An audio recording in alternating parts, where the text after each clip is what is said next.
క్రిందసారి అది పెట్టి తప్పు చేసాం అనుకుని ఉంటాడు.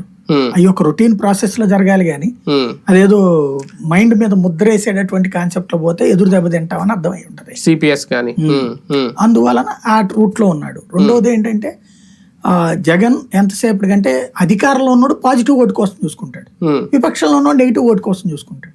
చంద్రబాబుకి ఇప్పుడు యాక్సెస్ ఎక్కువ ఉంది తిట్టడానికి. జగన్ది చంద్రబాబుకు ఉన్న తేడా ఏంటంటే మీరు 2019లోనైనా ఇప్పుడు 2024లోనైనా జగన్ పాజిటివ్ ఓట్ కోసమే ప్రిపేర్ అయ్యాడు.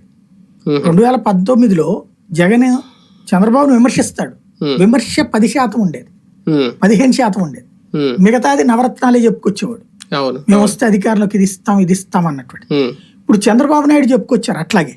కాకపోతే 30-70 తను ఇస్తానని 30%, 70% జగన్ అట్లాంటోడు నీచుడు లేకపోతే నికృష్టుడు ఇట్లాంటి పదాలతోనే విరుచుకుపడ్డా.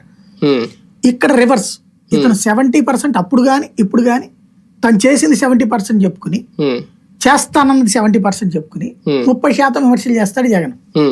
చంద్రబాబు నాయుడు విమర్శలు 70% చేస్తాడు, తను చేసింది గాని చేస్తాననేది గాని 30% చెప్పుకుంటాడు.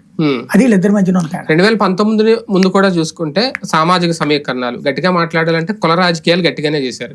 2024 వచ్చేసరికి ఈ ఎన్నికలకు ముందు ఆ పర్సంటేజ్ ఇంకా పెంచారు, ఇంకా గట్టి కుల రాజకీయాలు చేశారు. కులాల మీదే హోప్సా, కులాలని రెచ్చగొట్టడం, కులాలకు ప్రాధాన్యత ఇచ్చాము అని చెప్తేనే భారీగా ఓట్లు పడతాయని నమ్మారా జగన్ గారు? కుల రాజకీయం వేరు, సామాజిక సమీకరణం వేరు. కుల రాజకీయం అంటే రెడ్లకి ఇచ్చుకోవడం, చౌదరులకు ఇచ్చుకోవడం, నాయుళ్ళకి ఇచ్చుకోవడం, దాన్ని కుల రాజకీయం అంటారు.